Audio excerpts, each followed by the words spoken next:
buenas tardes.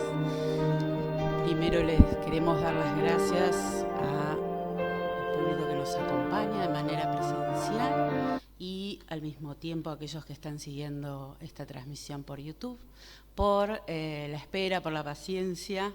Vale la pena esperar a la charla que vamos a compartir ahora con Silvia Zahita. Así que acá va mi segundo agradecimiento para Silvia, también por la paciencia, también por su tiempo para preparar la ponencia y para venir a compartirla al simposio que estamos coordinando con Claudia Román. Y muy especialmente gracias a las dos por estar acá, significa mucho para nosotros y para el Congreso. Silvia Zahita es investigadora de CONICET y profesora titular de Literatura Argentina II de la Facultad de Filosofía y Letras de la Universidad de Buenos Aires, donde integra la comisión de postdoctorado. Dirige AIRA, Archivo Histórico de Revistas Argentinas. Para los que no conocen este importante sitio, es www.aira.com.ar. Al mismo tiempo que dirige proyectos de investigación sobre literatura, revistas culturales y prensa aprobados por la Agencia Nacional de Promoción Científica y Tecnológica y la Universidad de Buenos Aires. Escribió Regueros de tinta y El escritor en el bosque de ladrillos, una biografía de Roberto Arlt. Dirigió El oficio se afirma, el tomo 9 de la historia crítica de la literatura argentina. Editó Hacia la Revolución, Viajeros argentinos de izquierda, escritos sobre literatura argentina, de Beatriz Sarlo, y numerosas compilaciones de la obra inédita de Roberto Arlt. Es integrante del directorio de UDEVA, editorial en la que dirige junto con José Luis de Diego la colección Serie de los dos siglos desde 2010 y agregó la reciente edición de las clases de Beatriz Sarlo, que seguramente han visto a través de los medios y en las librerías, porque es una de las novedades editoriales más destacadas. Esto es solo una síntesis de una trayectoria mucho más amplia que la mayoría de ustedes conocen. Así que ahora sí dejo la palabra a Claudia.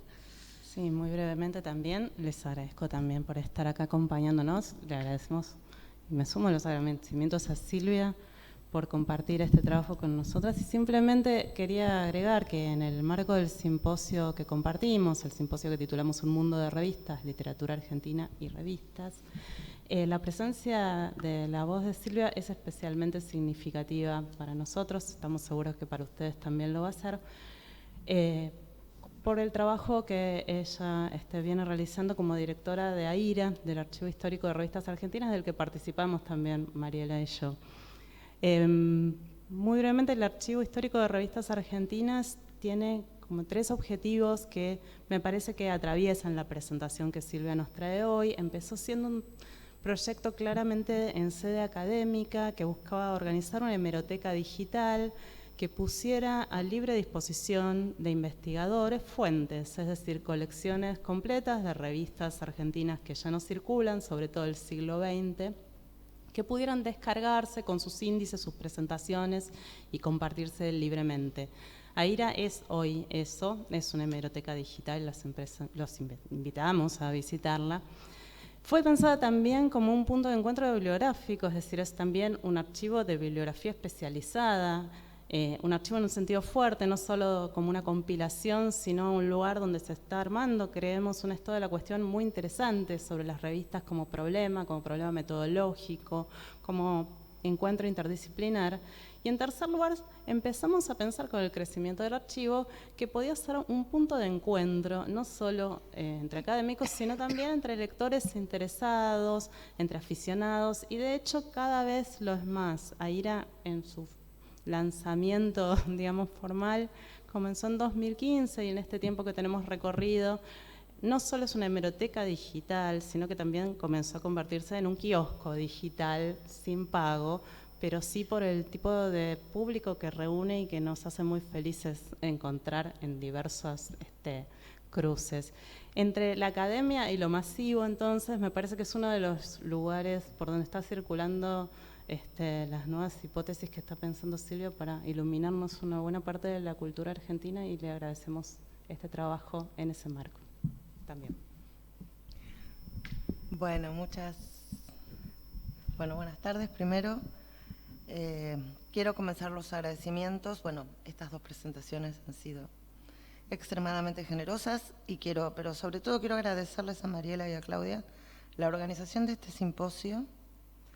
Les agradezco el tiempo que me han dado porque sé que mis colegas que participan en este mismo simposio van a tener 10 o 12 minutos para exponer sus trabajos.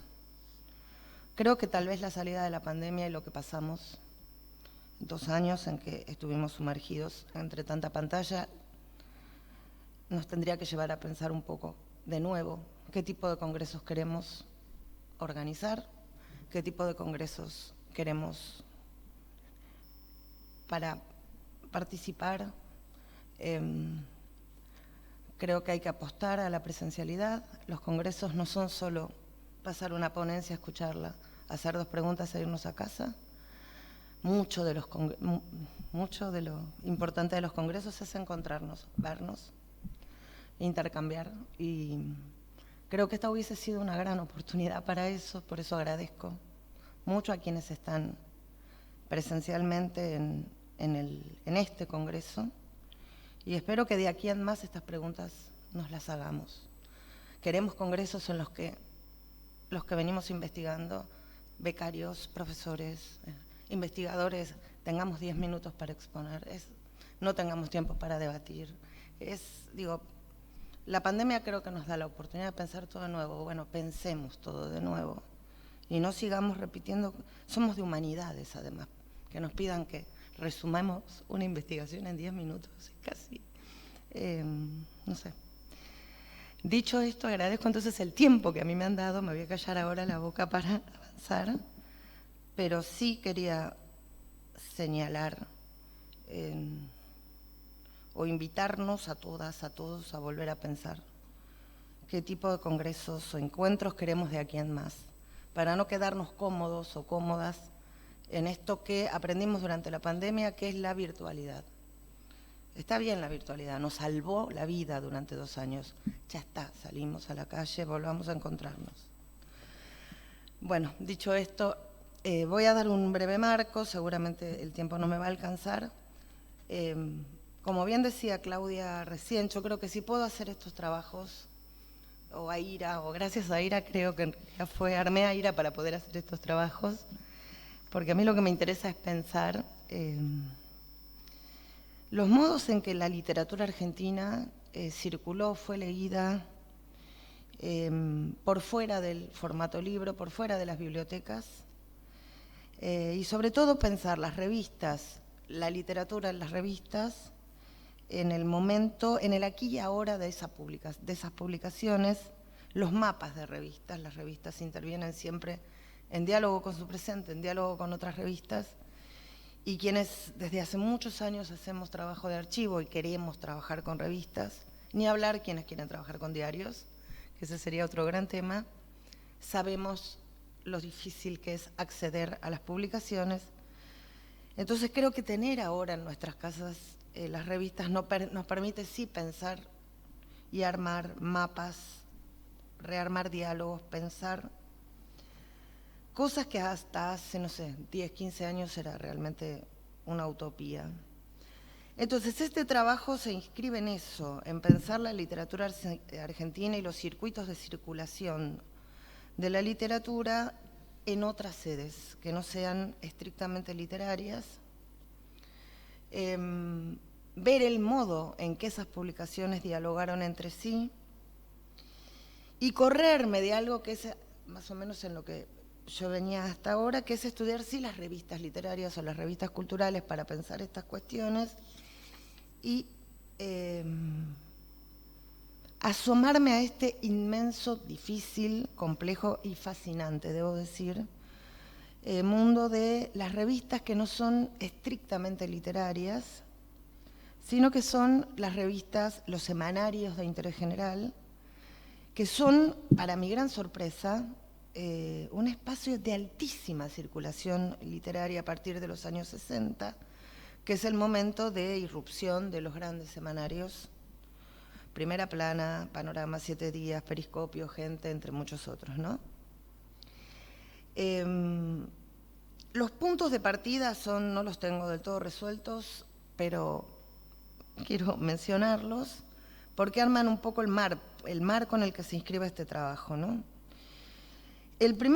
Uno de estos primer punto de partida es hipótesis, que es que en la historia, si queremos pensar la historia de las revistas y las publicaciones periódicas argentinas, yo creo que esto no es solo argentino, pero hablo del caso que conozco, que es Argentina, hay un antes y un después en los modos en que circula la literatura, pero también la crítica literaria, con la irrupción de los semanarios en los años 60.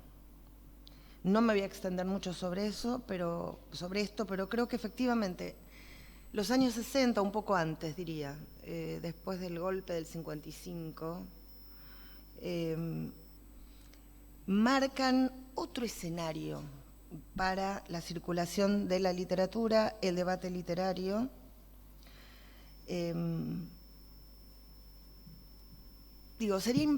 Sería muy difícil pensar la literatura y los modos de circulación de la literatura, los años 20, los años 30, los años 40, sin cruzar las revistas literarias. El debate literario pasaba por ahí, la crítica literaria pasaba por ahí. Mucha de la literatura se publicó primero en esas revistas y después llegó al formato diario, libro, en un momento también en que la industria editorial era incipiente y por lo tanto las revistas literarias eran cruciales. Es muy difícil pensar la vanguardia de los años 20 sin pensar en el periódico Martín Fierro o la revista Proa, pensar los años 30, los años 40 sin pensar en la revista Sur. Ahora, a partir de los finales 50, de los 60, sucede otra cosa, que es la irrupción de los semanarios, que, sobre todo a partir de 1962, con la aparición de Primera Plana, arman otros escenarios del debate literario y de la circulación de la literatura, y sobre todo acá, este tema me tiene encantadísima, pero no me voy a extender algo. Voy a decir que es que los escritores a partir de ese momento se convierten en figuras públicas. Es el momento en que los escritores son tapa de revistas, de semanarios, no de revistas literarias. Es el momento en que los escritores pasan a hablar sobre todo. Y ya se le pregunta a Borges qué opina sobre, no sé, un partido de fútbol, o a Sábato, o a quien sea. Es un momento de inflexión. Este momento de inflexión, entonces, y este sería el segundo punto de partida o hipótesis, les impone a las revistas literarias una pregunta que es nueva, que no tenían antes, que es ¿qué hacer con la intensa presencia de escritores, escritoras, críticos, críticas literarios en publicaciones que no son estrictamente literarias? Esta hipótesis, de ser cierta, creo que es crucial porque abre, me parece, preguntas que para las revistas literarias son nuevas en los 60, ¿no? ¿Cómo competir con los semanarios, que no solo tienen miles de lectores y gran publicidad, sino que además pagan por las colaboraciones de los escritores, las escritoras, los críticos, las críticas? Y cuando digo competir, no lo digo en el sentido de números, solo de números, mayor cantidad de ejemplares o mayor cantidad de lectores, sino digo cómo intervenir literariamente desde las revistas literarias cuando desde estos semanarios se está construyendo, por ejemplo, el boom, o voy a usar palabras que a mí mucho no me simpatizan, pero que son claras, cánones o corpus de literatura argentina, desde lugares claramente desiguales. Las revistas literarias tienen, bueno, por empezar, problemas de financiamiento, problemas de llegada a otros públicos que los semanarios tienen resueltos. Entonces, esta es una cuestión, cómo se compite con eso. Y la segunda sería, si esto es correcto lo que digo, es cómo mantener entonces a la revista literaria o a la revista cultural como el escenario de publicación de un cuento, un poema, un adelanto de novela, si estos cuentos, estos poemas, estos adelantos de novela están siendo publicados en estos semanarios en los que, como si esto fuese poco, se dedican páginas y páginas a reseñar libros, y muchos de quienes escriben en esos semanarios son los que provienen de las revistas literarias.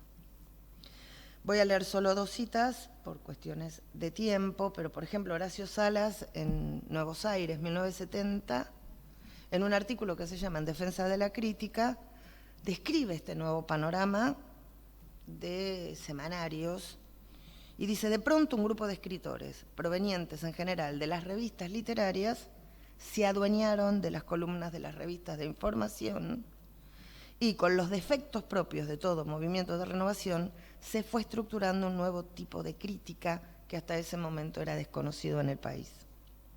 Más enojada, Liliana Hecker, en El Escarabajo de Oro, voy a leer solo una partecita porque me parece maravillosa. En el editorial dice: semanarios nacionales contribuyen con no menos eficacia a la confusión general. Promueven booms, instalan genios, abaten ídolos y corrompen adjetivos. Transforman a la literatura en un gran show y a los escritores en bataclanas. No negamos que a muchos literatos les gusta este circo. Es decir, este es el momento en que esto está comenzando. Y esto produce efectivamente, más que los semanarios, que avanzan muy felices con esto, el problema creo que está en las revistas literarias, en las revistas culturales, en las revistas de poesía, etcétera, etcétera. Entonces, esta es una hipótesis, no puedo confirmarla obviamente, pero que sí creo que esta pregunta sobre, bueno, ¿y qué hacemos ahora las revistas literarias? Van de la mano con esto que después en los estudios sobre el periodo de las revistas se conoce como la nueva crítica, que es la que irrumpe, por ejemplo, en los libros, que es la hiperespecialización de la crítica, el uso de otra terminología, el recorte del público, un público más especializado, precisamente porque lo que está en cuestión es cómo definimos la intervención crítica. Creo que la de los libros es una de las formas de responder a esto que está sucediendo con los semanarios, ¿no? La otra cuestión es que la irrupción de los semanarios arma otras condiciones de lectura y de circulación de la literatura y de la crítica y construye otra figura de escritor, al convertirlos en actores públicos, ¿no? Y ya para entrar a mi tema, ser modernos o ser modernas en los años 60 era ser parte o conocedor de ese mundo cultural y literario. Ese mundo cultural y literario que transcurría en cines, cineclubs, teatros independientes, galerías de arte, librerías, café, los cafés de la bohemia artística, pero también todo el ámbito de la estudiantina, y acá hablo sí de la ciudad de Buenos Aires, que es la que conozco, la estudiantina porteña, el mundo del Instituto de Itela, la Facultad de Filosofía y Letras de la Universidad de Buenos Aires, los bares de Florida, los bares de Corrientes. Y en este marco estos semanarios interpelaron a ese público. No me voy a extender, pero digo, esto ya comienza con las publicaciones de la editorial Abril, sobre todo la revista Claudia. Es ya la revista, esto lo han estudiado Isabela Cose y Eugenia Escarzanela, esta idea de que Claudia salió, la revista, justamente a disputar el ideal femenino de revistas como Vosotras o Para Ti, proponiendo imágenes de mujeres modernas vinculadas al mundo, bueno, que esto también coincide en ese momento, la apertura del mercado de trabajo a las mujeres, y lo que proponen es el imaginario de una mujer más vinculado al imaginario de los años 60, ¿no? Esto que ya está en Claudia, también de la editorial Abril, esto que reaparece en Panorama, que también es de la editorial Abril, es lo que está en el centro de esta propuesta, que es la primera, en Argentina por lo menos, de una revista dedicada enteramente a los hombres, como fue la revista Adán, Entretenimiento para Gentilhombres, que la editorial Abril publicó en la ciudad de Buenos Aires entre julio de 1966 y abril de 1968. Estas fechas son importantísimas porque esta revista se publica durante el gobierno militar del general Onganía, un contexto por definición hostil, para una revista que establecía casi como una declaración de principios que había que combatir el moralismo sexual. Adán fue idea de un joven periodista que se llama, la verdad es que no lo sé, Luis González O'Donnell. En 1964 había dejado su puesto como jefe de redacción en Primera Plana, dirigió los 7 primeros números de Adán, hasta enero del 67. Durante el 67, amablemente le piden que se retire de la dirección de Adán, y entonces publica un único número que se llamó Cuadernos de Mr. Crusoe, Arte, Ciencia e Ideas. Ay, qué maravilloso, ahora no me voy a extender, pero es una revista libro, donde están todos los aspectos de la vanguardia cultural, 15.000 ejemplares, salió un solo número, pero lo cierto es que ahí O'Donnell quiso seguir, salió ese único número, con aquello que venía haciendo en Adán, ¿no? Que eran no solo temas de vanguardia, la vanguardia cultural, sino la presentación misma de la revista, uso de otros materiales, cosa que también hay en Adán, arpillera, cartón, papel de distinto diseño y color, y bueno, salió un solo número. La número 8 de Adán se publicó con un director interino, Raúl Bursaco. A partir de la 9 la dirigió Carlos Burone, que también provenía de Primera Plana.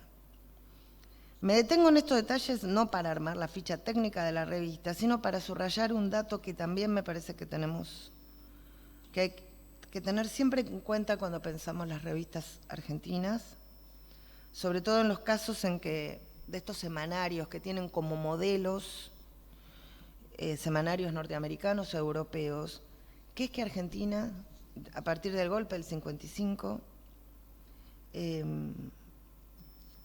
todas estas publicaciones se publicaron bajo diferentes formatos de censura, en el marco político de extrema inestabilidad institucional que va del 55 al 76, que es cuando se abre, bueno, efectivamente, otro capítulo que es extremadamente bastante más complejo para pensar el funcionamiento de las revistas culturales en relación, y de los semanarios sobre todo, en relación al Estado, en relación al resto de las publicaciones, pero digo, llegando hasta el 76, todo lo que podemos pensar de las revistas entre el 55 y el 76 siempre está atravesado por censuras, golpes de Estado, no hay continuidades, es muy difícil. Primera Plana es Primera Plana, pero en un periodo se llama Periscopio, después vuelve a ser Primera Plana, y esto no hay que olvidarlo porque marca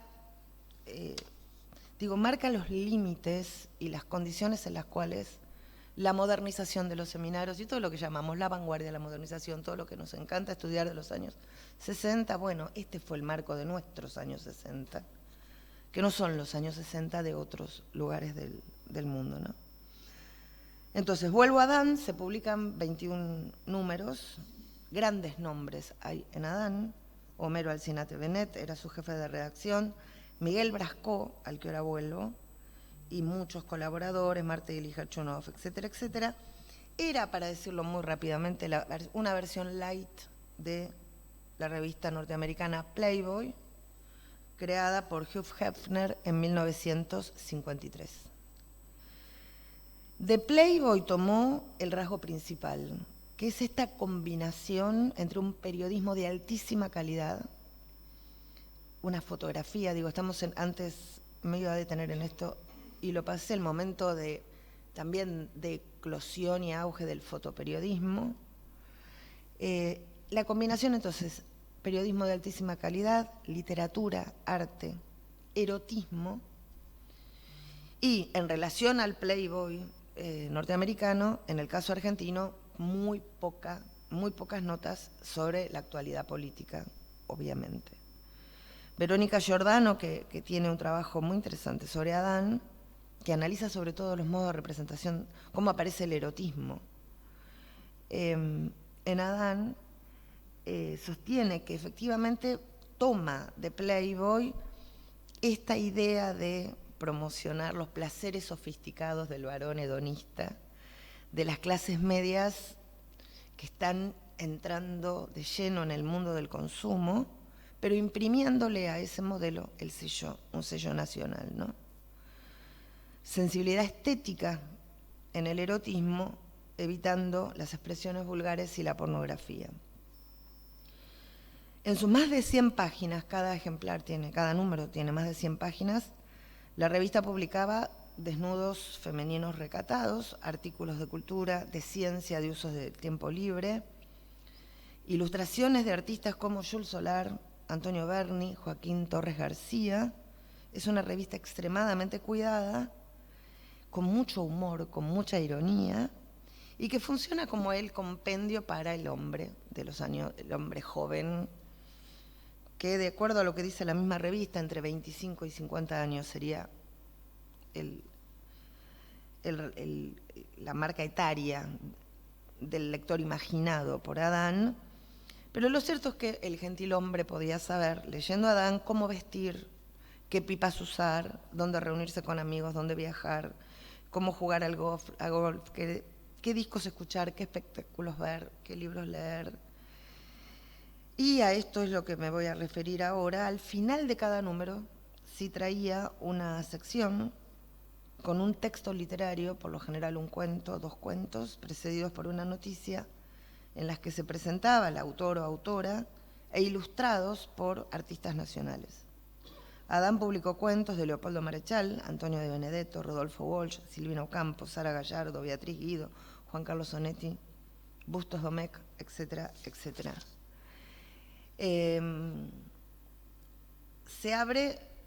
La revista se abre con algo que pena voy a tener poco tiempo para leer, pero con una sección que se llama Gaceta, que es maravillosa. Da cuenta no solo del sentido del humor de la revista, sino que arma la geografía del After Six de Buenos Aires y de la noche porteña. También rosarina, a veces marplatense, notas breves muy divertidas, en las que se les cuenta al lector qué hacen y de qué hablan tanto los hombres y mujeres modernos, como los escritores, los artistas, los periodistas, en la trastienda, en los pasillos de las presentaciones de libros, las vernissages, los estrenos de las películas, del teatro, etcétera, etcétera. No voy a leer los tantos ejemplos que tenía, solo sí uno para que vean el tono, porque es maravilloso. Hay uno que se llama Borgiana. Cuentan los entendidos que un libro de Ernesto Sábato fue publicado en Italia con una faja que describía al autor como el rival de Borges. Consultado al propio Borges sobre esa frase, se admiró con inocencia. Qué raro. Ninguno de mis libros fue publicitado diciendo que soy el rival de Sábato. Hay otra que es la maledicencia más absoluta, que es: la narradora Silvina Bullrich ha provocado, como siempre, todo tipo de polémicas. El profesor Ernesto Malbec, que secunda a Marino en la cátedra del Hospital Rawson, redujo esto parece Bustos Domecq, su aguileña nariz.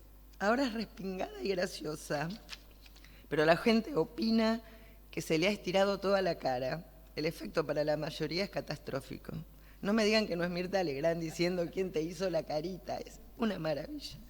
Y después esto que sucede en los entretelones de las presentaciones del libro. Con esto lo que quiero decir es otra imagen de escritor, otra imagen de escritora, de autora, la que está apareciendo en estos semanarios, con este humor. Bueno, en una presentación voy a saltear mucho, pero a Walsh le caen, que es maravilloso, porque dice así, te escribe lo que está sucediendo en la presentación. Entonces dice: Marcelo Simonetti hablaba con Graciela Borges y Bordó.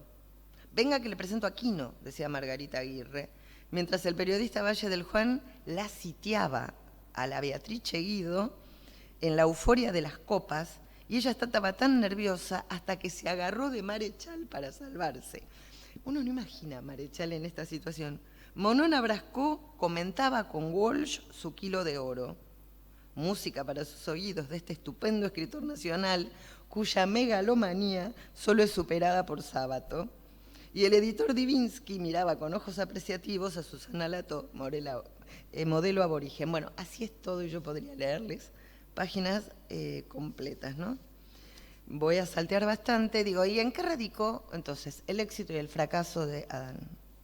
La pregunta no es fácil, voy a intentar algunas preguntas.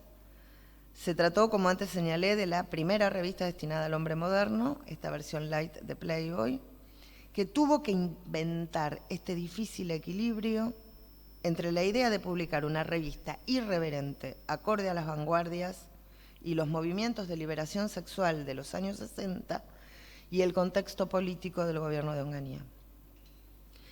Entonces, uno de los modos en que resolvió esta cuestión es la combinación entre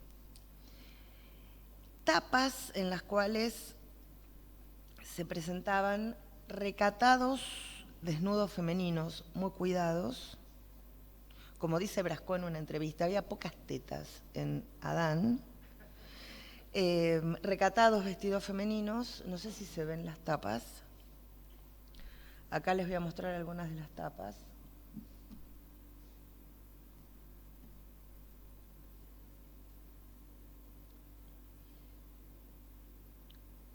¿No? Bueno, sigo mientras tanto. Puede fallar.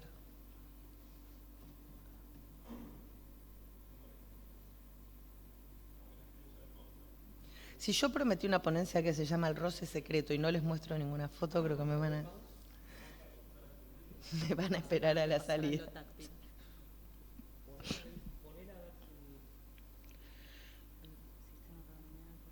¿Eh?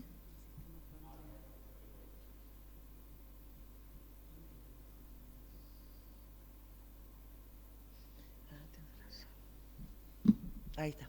Sí. Bueno, mostrar todas las fotos. Ahora muestro las fotos todas. Pero...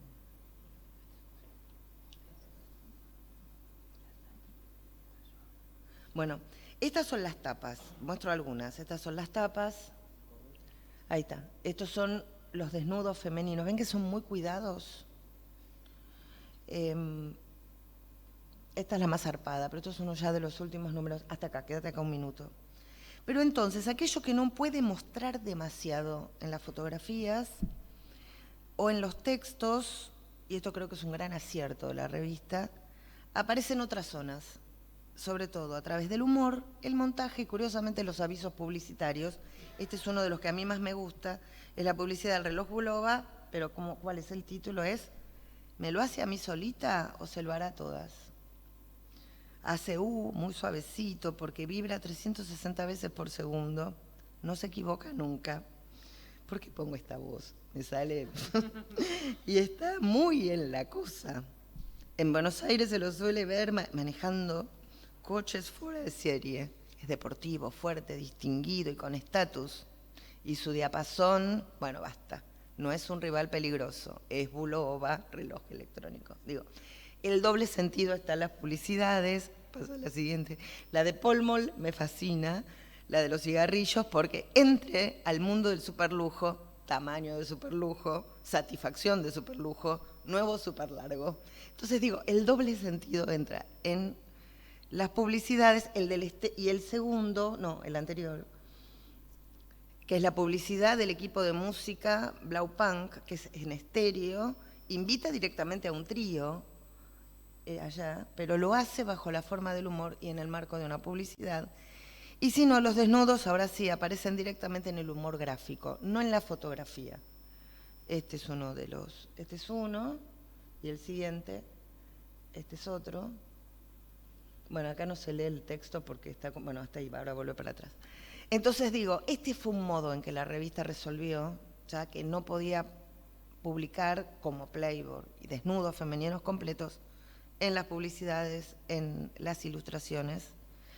Aún así, la revista se publica hasta 1968, la ofensiva moralista del general Onganía ganó la partida.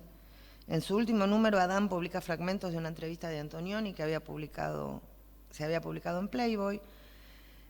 La Playboy norteamericana describe a aquella Playboy y de alguna medida se describe a sí misma al decir, Playboy no publica solo desnudos femeninos, sino que publica artículos, cuentos de superior calidad, una gran galería de reportajes, etc. Ese fue el último número de Adán. En la revista Panorama, que pertenece a Abril, de mayo del 68, la editorial Abril publica una solicitada. Bueno, no la voy a leer, pero la solicitada lleva por título Revista Adán, y ahí dice, lo voy a resumir, es que bueno, durante casi 2 años se intentó publicar esta revista a los gentiles hombres como un entretenimiento literario de alta jerarquía, pero que los obstáculos que limitan, entorpecen y dificultan la distribución de la revista Adán los lleva a tomar esta decisión de dejar de publicar la revista, reivindicando para siempre, digamos, reivindicando el derecho a la modernidad, etcétera, etcétera. Es decir, con esos 21 números, Adán publicó, entonces, decidió cerrar, yo ya tengo que cerrar y me falta un toco, pero ya termino. La revista Adán dejó de salir. Como no tengo mucho tiempo, lo que sí voy a tomar solo 3 casos, pero los voy a mencionar, de las cosas notables que encontré cuando... Yo en realidad descubrí a Adán de casualidad. Yo fui a buscar Un oscuro día de justicia de Walsh, figuraba ese dato en la bibliografía, decía revista Adán. Yo no sabía ni que existía una revista previa a Playboy. Lo menos que me imaginé es que me iba a encontrar el cuento más político, uno de los cuentos más políticos de Walsh, en este contexto de enunciación. Cuando me dan los tomos de la revista en la hemeroteca de la Biblioteca Nacional, quedé fascinada con la revista, empezó a mirar toda la revista y ahí la gran sorpresa, que es que no solo estaba Walsh, que no solo de Walsh ya habían publicado Los oficios terrestres en el 67, que había sido reseñado, que el libro había sido reseñado también por la revista Adán, sino que, y que ahí, a esto lo adelanto porque después no voy a tener más tiempo, pero que ahí en la presentación del cuento ya se dice que Walsh está pensando en un libro integrado por 3 cuentos, que es lo que después la crítica denominó la saga de los irlandeses.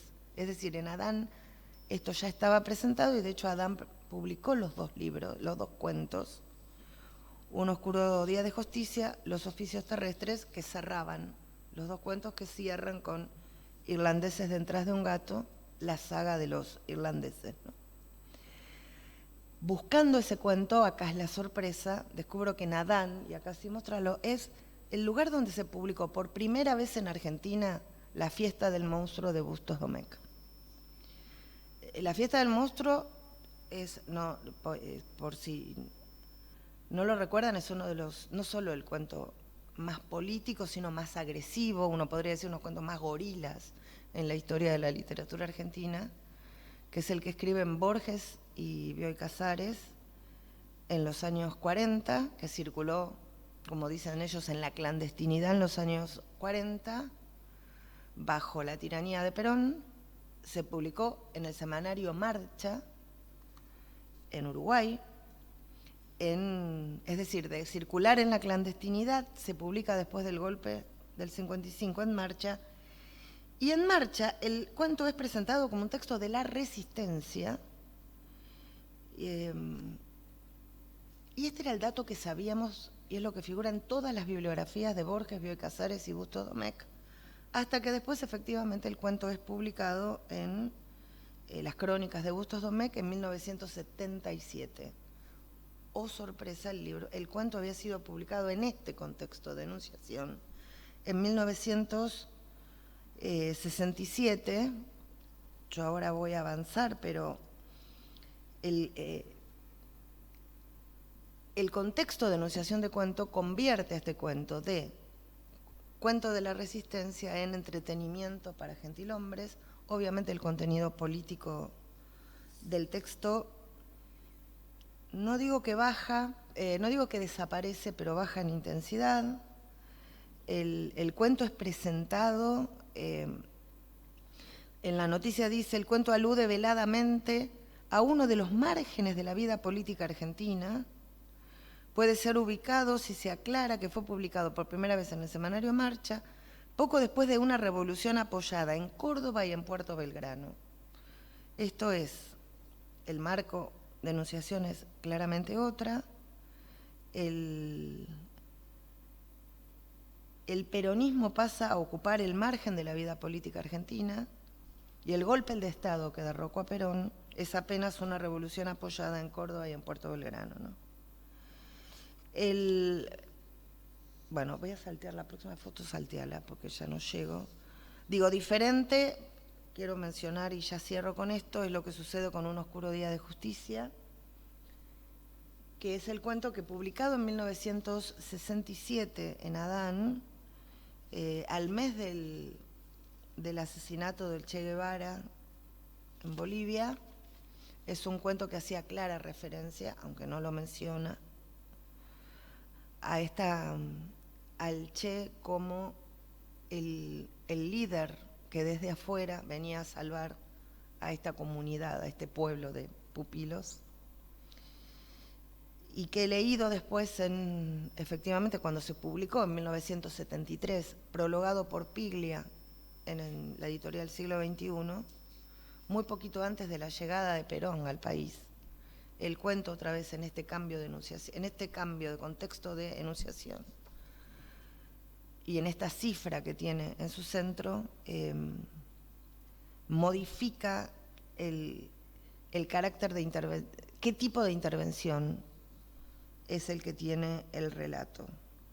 No, acá salteo, pero lo cierto es que también, y esto lo quería decir antes y lo pasé, en una literatura argentina que tiene pocos archivos documentales de escritor, trabajar con los textos publicados en las revistas también permite de alguna manera ver estos pretextos antes de que los cuentos o las novelas sean editados en formato libro. Walsh corrige bastante este cuento, el que está en el 67 en Adán y el que leemos publicado en el 73, y esto me maravilló. Digo, Walsh, estábamos en el 73, Walsh estaba militando a full y aún así corrige el cuento que había publicado en Adán para que salga en formato libro.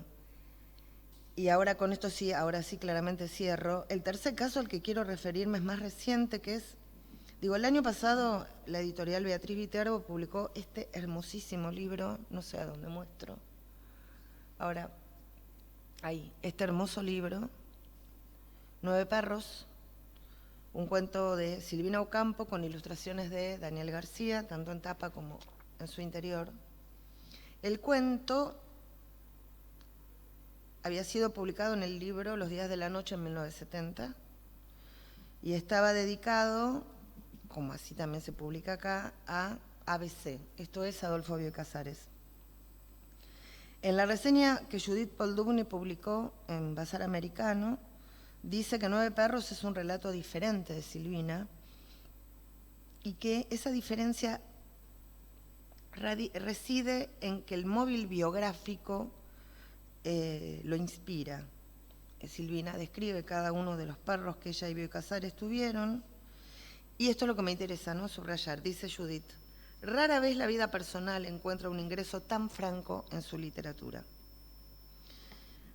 Y dice, esto que me interesa, si uno quiere hacer el cotejo, es el modo en que las ilustraciones de Daniel García en el libro no solo ilustran el cuento o lo acompañan con los retratos de esos 9 perros, sino que los reescribe.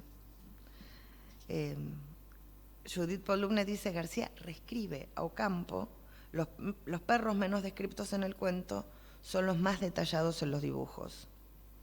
Este libro fue un proyecto de Adriana Astuti. Fue también el título elegido para la revista que Astuti y Marcela Sanín dirigieron entre noviembre de 2001 y agosto de 2004. Y a mí me hubiera gustado contarle a Adriana Astuti que 9 perros se publicó por primera vez en Adán, en septiembre de 1967. No solo, y acá creo que está la foto, y esto es lo más maravilloso también para decirle a Judith, que no solo se publicó en el mismo número en que se publica como primicia en castellano fragmentos de las entrevistas con Jorge Luis Borges de Jean Meliret, que había sido solo publicado en París, sino que este cuento, en primer lugar, no estaba dedicado a Adolfo Bioy Casares, sino que estaba dedicado a Franz Kafka. Entonces me resultó maravilloso ese cambio de dedicatoria. Y lo que más sorprende en una escritora como Silvina Ocampo, tan reacia a mostrarse en fotografías, es que este cuento se publica con una foto de Silvina Ocampo. No sé si la vamos a poder ver.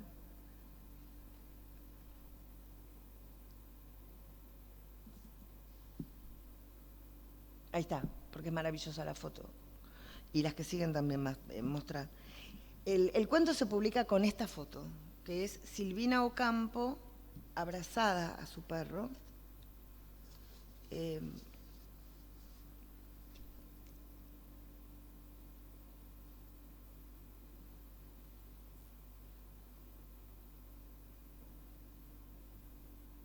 Ahí está, se publica con esta foto, que es preciosa la foto.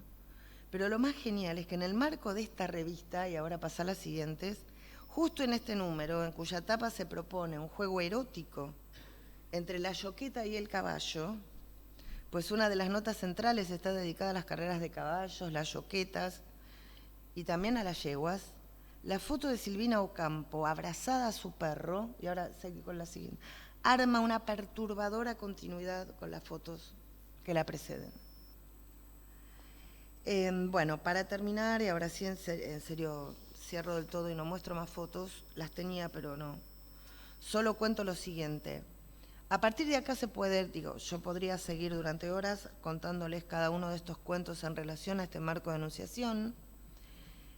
Otra línea es pensar esta revista Adán, que se publicó en Buenos Aires, tuvo otra Adán que se publicó en Chile, casi en el mismo tiempo. Adán, la revista del hombre latinoamericano, entre noviembre del 66 y mayo del 67. En Chile tuvieron menos suerte, solo 12 números, pero que son simultáneos a la Adán que se publicó en Buenos Aires. Y lo más genial que tiene el caso de la revista Adán de Chile es que esa revista fue dirigida por la escritora feminista Mercedes Valdivieso. En Adán todo el tiempo dice que muchas mujeres leen esta revista, ¿no? Entonces hay ahí una línea de continuidad que se puede pensar entre esta Adán, Entretenimiento para Gentilhombres, la Adán chilena y después la Playboy argentina, que sale recién en 1985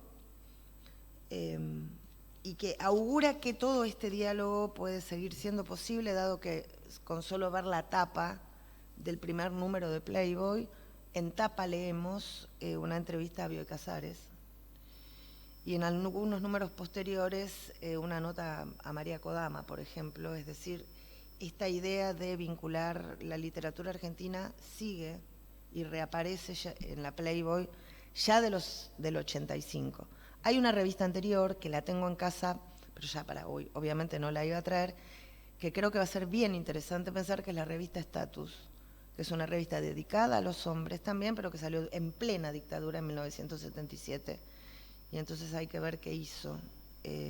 Dirigida por Brasco, que es quien le da el sello, que pone mucho, hay mucho Brasco en Adán, hay mucho vino, hay mucho whisky, hay mucho hedonismo, hay muchas comidas, se describen las recetas, es un gran enólogo, era un gran enólogo Brasco. El humor de Brasco, que está en Adán, hay que ver qué pasó qué pudo hacer en Status durante la dictadura y después la línea retomarla con Playboy en esto que va junto. Gran literatura argentina, muy buenas intervenciones críticas sobre la literatura argentina, desarmar y proponer otra imagen de escritor o de escritora, y publicar textos, poemas o adelantos de novelas. Todo eso en el marco de revistas dirigidas a los hombres. Bueno, y corto acá. Mil gracias, perdón porque creo que me extendí con el tiempo.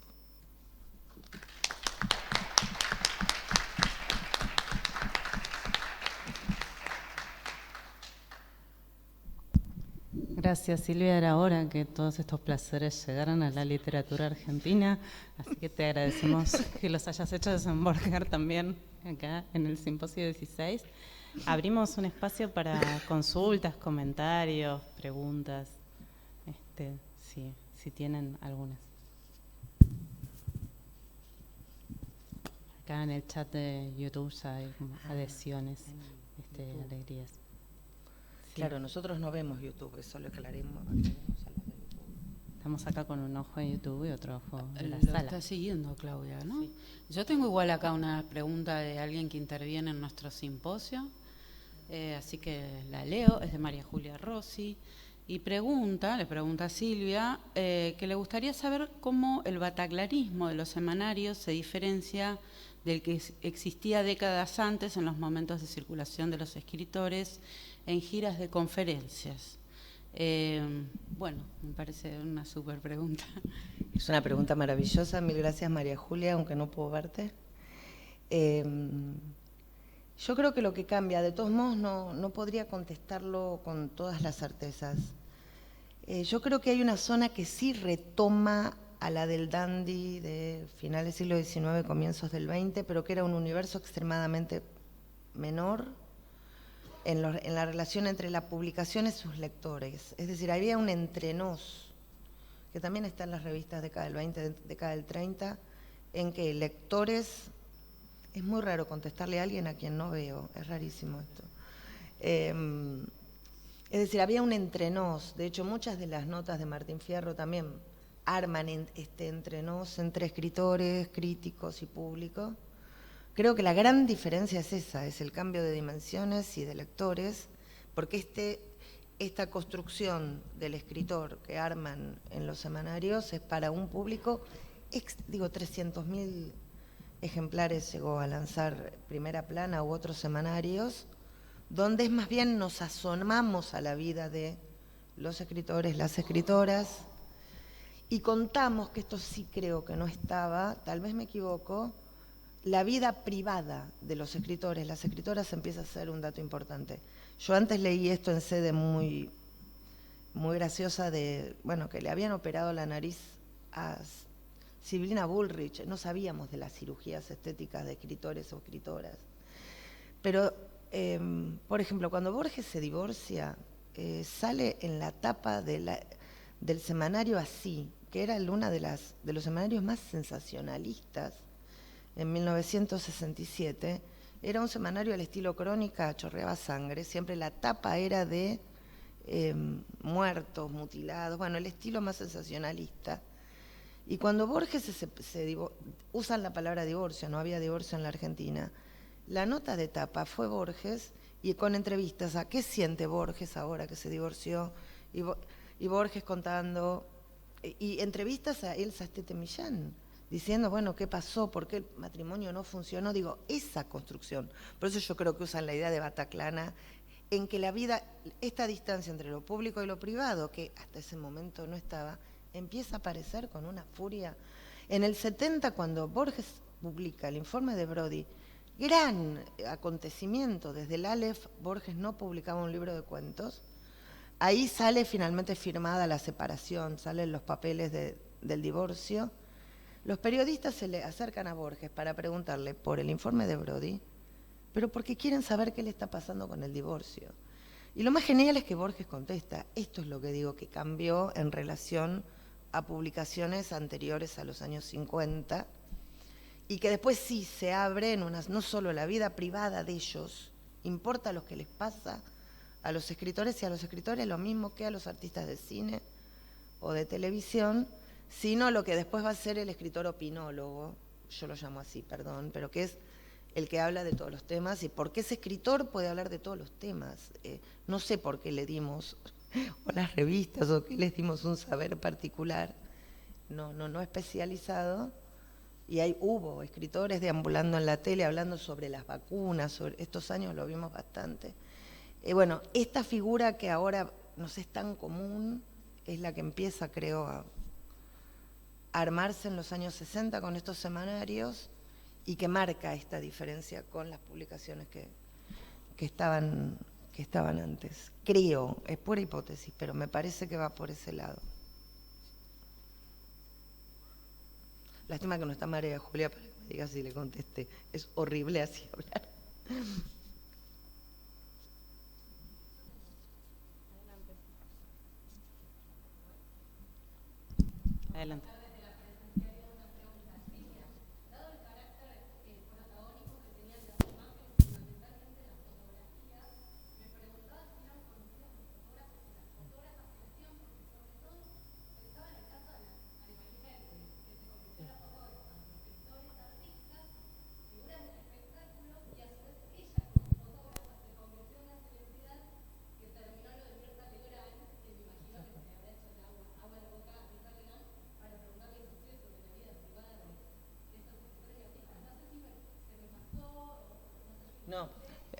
Está muy bien la pregunta, mil gracias. Había una zona dedicada acá a la fotografía, ahí la sigo a Garmanik con su trabajo sobre la fotografía en los años 60, son los grandes fotógrafos y las grandes fotógrafas las que están. Porque son los que están en la editorial Abril, entonces son los de Panorama, los que están en Claudia, los mismos fotógrafos que están en Adán, y son, de hecho, las crónicas de Walsh que se publican en Panorama, algunas de las crónicas de Walsh, que son crónicas de viaje, también se publican en Adán, y viajan, por ejemplo, ahí es Alonso, el fotógrafo, el que lo acompaña a Walsh. Y la parte fotográfica es espectacular, es decir, hay una zona en la que no importa el texto, y los textos son geniales, pero digo, hay una zona donde no importa el texto, pues son páginas y páginas de fotografía.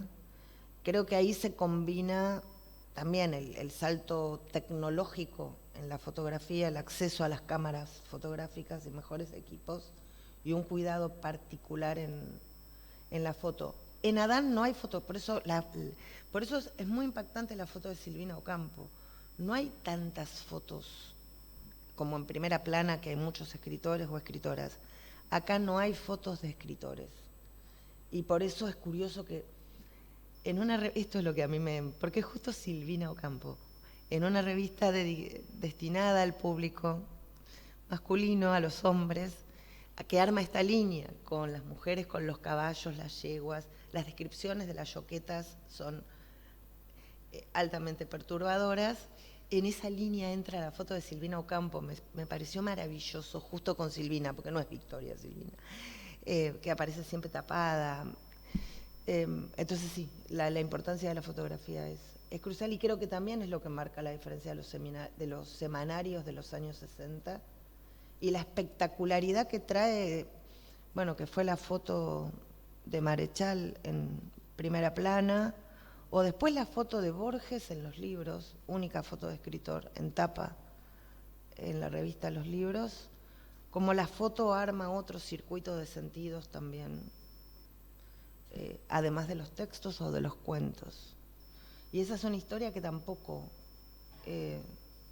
está, digo, la gente que trabaja fotografía, estudia fotografía, los que todavía no armar estos circuitos al mismo tiempo y ver como en algunos casos sí las fotos dicen lo que los textos no pueden decir, o al revés.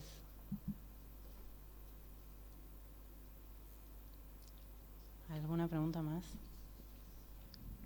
¿Alguna ¿Puedo dale, yo te una? voy a pedir permiso, pero vos me- Ay, perdón.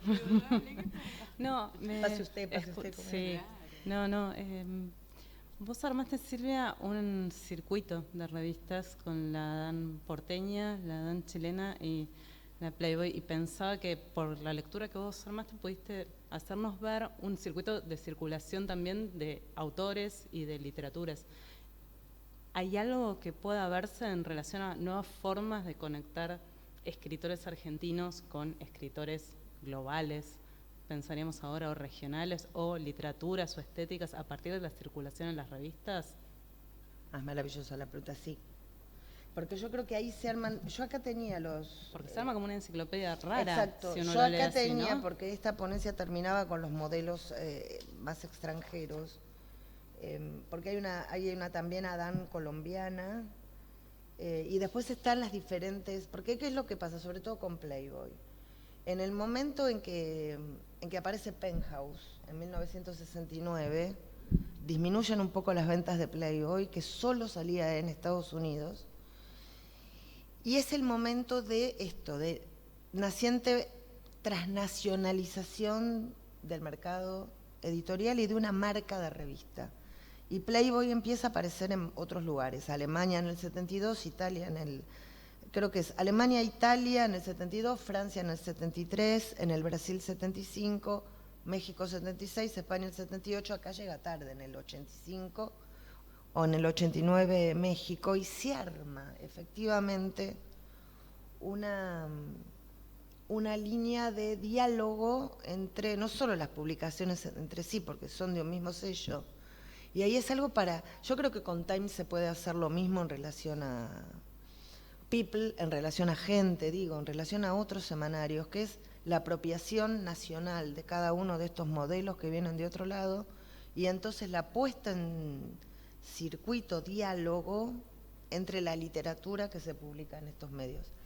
En este caso particular, yo creo que lo que se arma, pero es tentativa, que en Argentina, que el boom es complejo para pensar, fue en los semanarios donde se armó más la idea de boom que por lo menos en la crítica.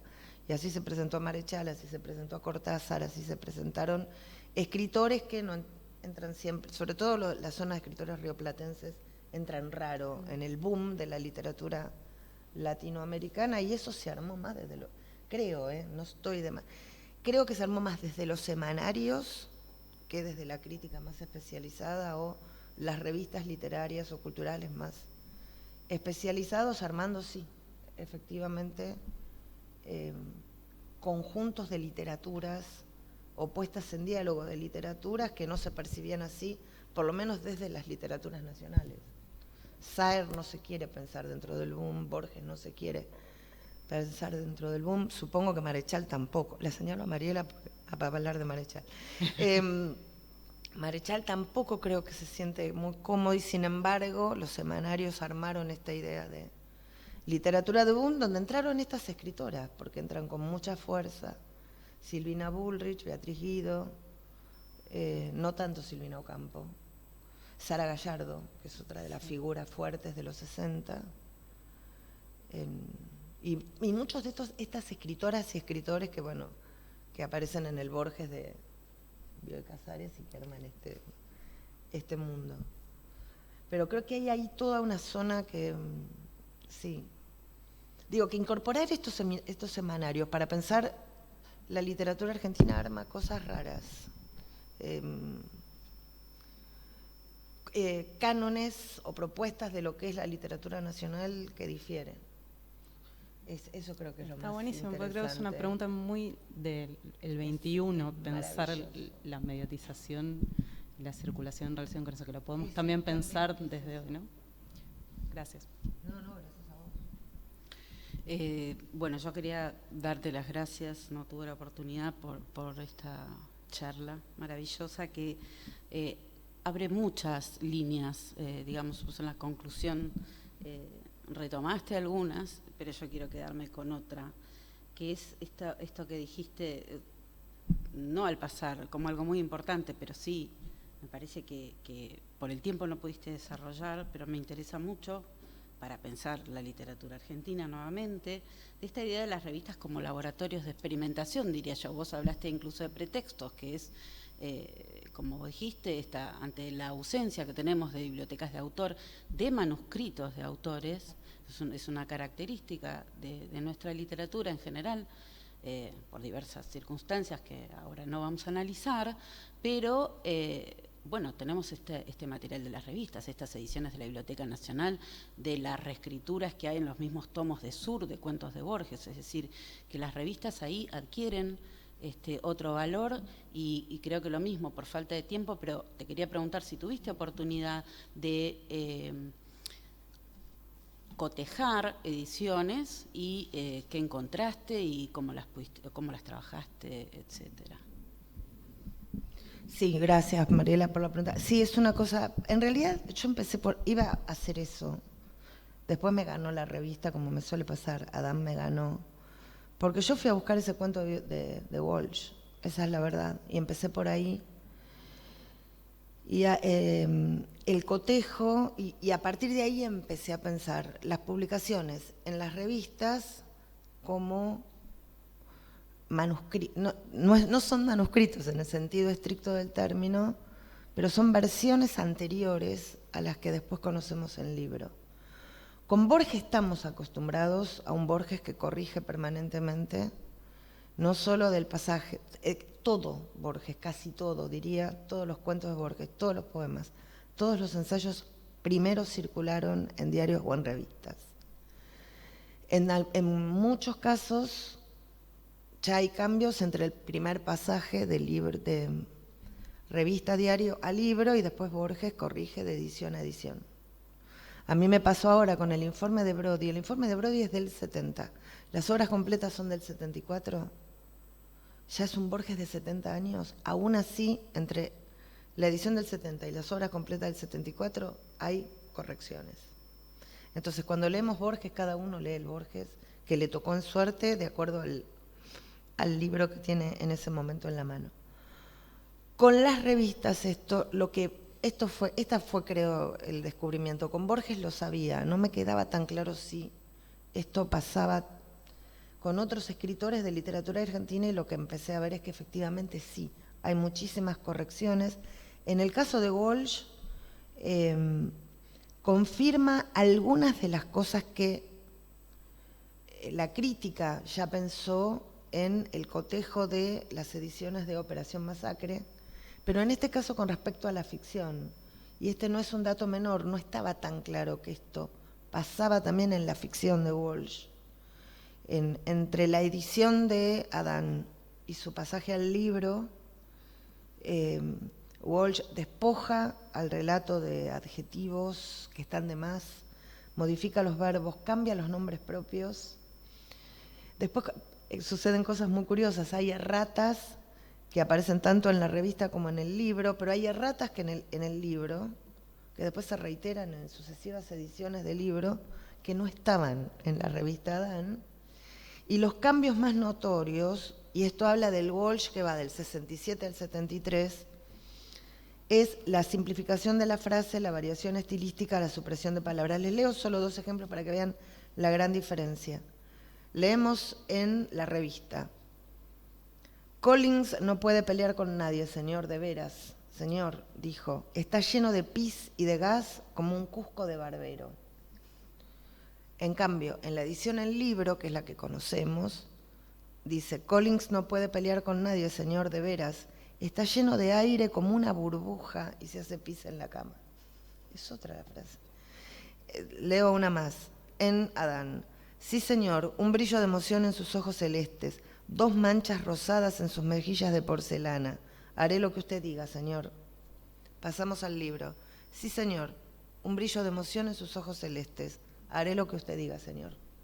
Digo, este despojamiento, esto que está, bueno, Bárbara Crespo fue una de las primeras que analizó esto, pero después Annick Lewis, Sebastián Arnaiz, Roberto Ferro, las variaciones estilísticas que van de una edición a otra de Operación Masacre, a mí me sorprendió ver que esto sucede también en la ficción, también con un Walsh en 1973, que es para mí el dato que dije, wow, está en el 73, está armando la revolución y está corrigiendo un adjetivo, es decir, es un escritor leyendo y cuidando su obra ficcional, del mismo modo en que cuidó Operación Masacre en tanto denuncia política. Y así esto sucede. En el de Silvina Ocampo, el cambio es la dedicatoria. Lástima que ya Bioy, no sé qué habrá opinado Bioy, o si no fue Bioy el que hizo el cambio de dedicatoria, pero hizo la gran Borges, que cambia de las dedicatorias. Hay varios cuentos de Borges que va dedicando a diferentes mujeres a lo largo de su vida, el mismo cuento, no es que escribe un cuento nuevo. Y acá el cambio de la dedicatoria a Kafka y después la dedicatoria a su marido, Adolfo de Casares, puede ser leído de 1000 maneras. Digo, la dedicatoria a Kafka para inscribir este cuento en 1967 en una línea Kafka, y es una dedicatoria a homenaje. ¿Qué pasó después cuando este cuento pasó al libro y se lo dedicó a su marido? No lo sabremos nunca, pero lo cierto es que este cambio existe. Después no hay reescritura en ese caso. Tampoco en el de Bustos Domecq, sí en el de Sara Gallardo hay algunos cambios y en otros cuentos más. También, así que sí, en ese sentido creo que se pueden leer como versiones previas a lo que se supone, si es que existe. Borges ya demostró que no, por lo menos hasta la muerte del escritor o escritora, la versión última en formato libro, ¿no? Sí. O pedazos de novela, eso me resulta maravilloso. ¿Cómo se lee un pedazo de novela sin conocer la novela? Bueno. Listo, me callo. Estamos como suspendidos en todos los problemas y cuestiones que nos está haciendo pensar tu charla, Silvia, así que Te le agradecemos No, enormemente. De verdad, eso que esperábamos que era que iba a ser un momento muy especial para el simposio y para poder retomar las conversaciones, obviamente pasó. Y bueno, la estamos cerrando provisoriamente ahora porque ahora mismo estamos yendo camino a la sala coral a continuar con la conversación con los compañeros y compañeras que están acá presentes para contarnos sobre sus propios objetos. Así que muchísimas gracias, te volvemos a aplaudir y agradecer. No, mil gracias y nos a vemos. ustedes.